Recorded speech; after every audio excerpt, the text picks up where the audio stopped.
Thank you. Good evening. Tony, thank you. Thank you very much for being with us. Tony is not only the most elegant man of Africa. I'm not kidding. He's always super chic. I'm always jealous about how chic he always is. He's a friend for I don't know how many years. And I know how modest you are, but I need to share with our friends all the things you do. So Tony is, of course, an African leading investor, but also an amazing philanthropist. And he is probably one of the first who started philanthropy in Africa. He's the founder and chairman of Harris Holdings, his family-owned investment company committed to improving lives and transforming Africa through long-term investment in financial services, hospitality, power, energy, technology, and healthcare. And it's one of the reasons why President Obama picked him to join his economic council. So I told you he's a great guy. Tony is also the founder of the Tony Elumelu Foundation, where he works to empower new generation of African entrepreneurs and also driving poverty eradication, driving job creation across all the 54 African countries. But more important, and this is the main topic of our conversation today, because you will discover a new concept, Tony's business and the foundation are inspired by his economic philosophy. So he has a philosophy which we call Africapitalism. Africapitalism, which positions the private sector, and more importantly, entrepreneurs, as a catalyst for the social and economic development. And in 2020, the year of COVID, Tony, because he did a lot during the COVID to support the country and support the continent, Tony was named in the Time 100 most influential people in the world, and recognized with Belgium's oldest and highest royal order, Tony Elumelu. Thank you. So Tony, tell us more about this philosophy of Africapitalism and with its focus on entrepreneurship and I would say a new era of inclusive and sustainable prosperity across Africa, please. Richard, thanks so much for this opportunity, and thanks for all you do in making the world a better place for all of us. Thank you. Africapitalism stems from my experience. I'm African, born in Africa, bred in Africa, and I've done business in Africa. And I've come to see firsthand the level of poverty on the continent. I've come to see the energy, the youth, the aspirations of our young ones. It's a continent of about 1.4 billion people, and the average age is about 20 years old. So you can imagine the type of continent we have. Yet, joblessness remains an issue. Lack of access to economic opportunities, lack of access to health care. And so all of this, and see in my own life story, how I got to where I am today. In Africa, I realized that the private sector, we do have a role to play in developing the continent. And not just one person, and not just government alone. We don't have, and should not have, any entitlement mentality that some people will come to develop the continent for us. So we decided to involve the young Africans, get the private sector in Africa to work together to prioritize our young ones, get government to create an enabling environment, and hence the philosophy of Africapitalism, that in the 21st century, first, no one but us can develop Africa. 2, we need all hands on deck in developing Africa. 3, we need to prioritize the young one to whom the future of Africa belongs to. And most importantly, our private sector people, a realization that it's not about the money we have in our bank accounts, but how we're able to deploy the capital we have in creating economic opportunity and prosperity for our young ones. And so Africapitalism is a call on the private sector, invest long-term in critical sectors of the African economy that have the potential for transforming and catalyzing economic empowerment and prosperity on the continent, so that at the end of the day, we all go far and go together, and no one left behind. And embedded in it is the philosophy of inclusive growth, philosophy of empowering young men, as well as our women who had for a long time been left behind. And realizing that our government must play their own role in catalyzing the opportunities and the enablement that will enable private sector take off, and working also with the philanthropic organization in Africa and outside of Africa to develop the continent. But how can we combine profitability? Because at the end of the day, in capitalism, it's about profit to reinvest.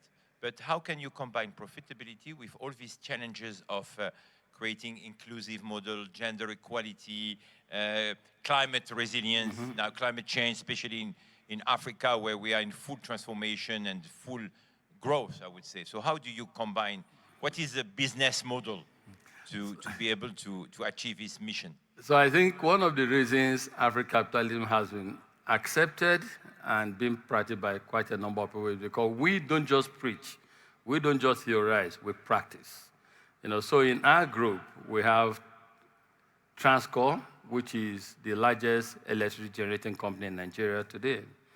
Transcorp has combined energy generating capacity of 2,000 megawatts. So for an ordinary eye, that is an economic investment that yields profit for the investors. Fine, and we support that. But more importantly, we all know that access to electricity is the single most critical factor that we need to fix if we must develop Africa. For our young ones to go to school, they must have access to electricity. For hospitals to function very well, we must have access to electricity. For businesses to grow, develop, we must have access to electricity. So that is Africapitalism in action. We're investing, you make profit, but at the same time, simultaneously, not one waiting for the other, you also invest in critical sectors, not just trading, critical sectors that help to move the needles. We need massive investment in electricity on the continent. So an investment in electricity, not just for profitability, it is for profitability because we need sustainability, but more importantly, it helps to fix the challenges that we have, the challenges that hold us from taking off as a continent. So that is the philosophy of Africapitalism. And how Africa integration and regional integration is important for this process? Because, as you said, we need electricity everywhere. So a single country is quite a challenge to sometimes invest on power. So which role could play regional integration? Because we are in the region here, the GCC, as we say, and you know very well this part of the world. How can we collaborate? What should we do to have a successful regional integration? We need to break down the barriers in Africa. We need to wire our infrastructure in a way that encourages intra-Africa trade. We need to produce what our people need. We need to create a bigger market for every one of us. And that is why we support this new movement, the AFCTA, that brings Africa, creates the largest in terms of geography, a market in the world. But more importantly, we need to empower the young generation of Africans to be able to create. Because if you trade and you don't produce what your neighbor needs, your neighbor will go outside to look for who can produce it. So we need to make sure that in Africa we're able to produce what we need. And again, that speaks again to the philosophy of Africapitalism. We must realize that no one owes us our development. We as Africans must work hard to develop our continent. We must show that in the 21st century we have Africans who are not just agents, commission agents, but who are investors on their continent. If we don't show interest or confidence in our continent, who else will show interest in our continent? So that is what we preach in Africapitalism. But equally important is a realization that what we seek today as demographic dividend, that is the population. Our population were huge in terms of number, and more importantly, the demography is very, very favorable. Young people, that is a huge market for the world. That is huge labor for the world. But we need to catalyze this and shape it in a way that is progressive, in a way that is positive, and not in a way that people become disenchanted with life and now begin to embrace migration or extremism. And that, again, is another call I always make to African leaders, friends of Africa. And I'm happy I'm in the Middle East, I'm in the Kingdom of Saudi Arabia. It's an opportunity to take the message to the world. Africa is ready for investments. Africa has a lot of opportunities. We do have challenges, but in spite of the challenges, the opportunities are huge, and people should take advantage of the opportunity. We need a Marshall Plan for Africa. We need to mobilize huge capital, long-term capital into the continent to enable us leapfrog and enable us fix infrastructure that we need to develop. Japan, Germany, Korea, even China have benefited from massive global capital infusion.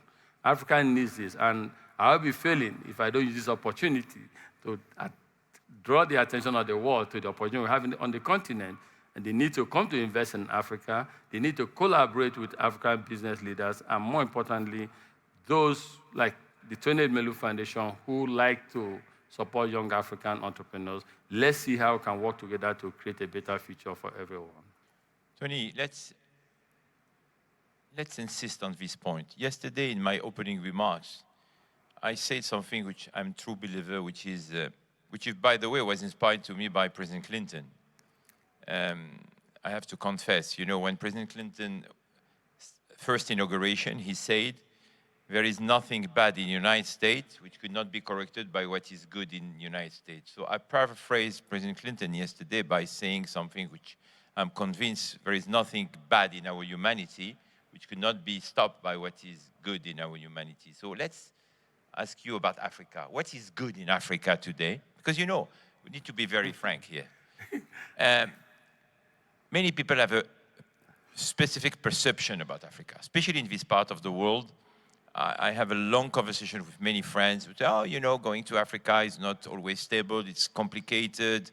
If you don't visit, it's like the perception that many people had a very wrong perception years ago about the Kingdom of Saudi Arabia. Unfortunately, when you don't travel a lot, you are always influenced by media, etc. So what is good in Africa which we should build on to definitely eradicate or minimize what is not doing well? No, first is I'd like to share with our great audience here that Africa is a continent of 54 countries. It's not one country. Two is that Africa is a continent of 1.4 billion people and growing. So the characterization at times, if in a country of 1.4 billion people, you have 1,000 bad people, that does not make the continent a bad continent. Just like other parts of the world, we have our challenges as well. Growing up, reading the Guinness Book of Records, it was stated then that crime occurs every 4 seconds in New York. Every 4 seconds in New York, someone is attacked. Okay, then that did not stop, and today does not stop people from wanting to go to New York or go to America. So at times, when we see or read out some of these things, we tend to over-dramatize about the negative things. Now, what is good about Africa? A lot. But to me, the most potent resource on the continent is our demography. Populous, young, energetic, intelligent, ambitious. It's a huge workforce for the world. And that is why I say, when I comment on digital divide, I say that digital divide must not lead to a societal divide. We need to develop everyone. Today in Africa, Nigeria in particular, we have massive immigration of people to Canada, to the UK. They support hospitals. They support IT sector in these countries. How about investing further collectively so that we can develop this workforce, so that this workforce becomes a positive force for the world and not a negative breathing space or ground for extremism. Another thing we have on the continent is huge natural resource endowment. Unfortunately, because of gaps and inefficiency and at times poor leadership, we export this as raw materials, and these raw materials are processed. Value addition does not occur on the continent where the raw material exists, and they come back by way of finished products. So again, it's an opportunity for investors to come into.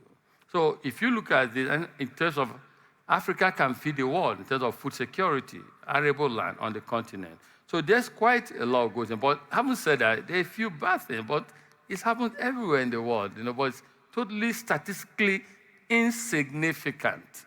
Totally insignificant. And the message should be that we should realize that Africa is a continent of 54 countries, 1.4 billion people, a lot of young people, and it's not just one country. So that broad characterization of Africa is like this is totally different. Tony, last question, very short answer. I never asked you for years and years that question, and today I want to ask you, who was or who is your role model?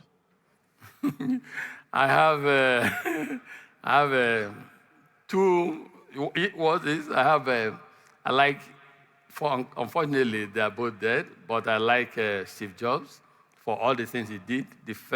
A man who founded a company in his death, years after his death, became the first company to cross $1 trillion in market capitalization. That's great, a man of great foresight. I like him. And second one, interestingly, is Michael Jackson. Why do I like Michael Jackson? He epitomized hard work, excellence. People often say, or you go watch Michael Jackson and say, what a star. Wow, he's so talented, blessed. He worked hard for it. If you watch This Is It, if you watch some of his videos, you see the practice, the hard work, the excellence that goes into it. Then you begin to realize that this is not a fluke. It's not just a fluke. It's not just luck. He worked hard for it. And this is what I preach to my children. This is what I tell my children, my colleagues, about life. You need to work hard, put in the time, the hours, and you see the outcome. So these two men, man of foresight, Steve Jobs, Michael Jackson, a man of excellence. Tony Elumelu, thank you. And a round of applause for great entrepreneur. Thank you. Thank you, Tony.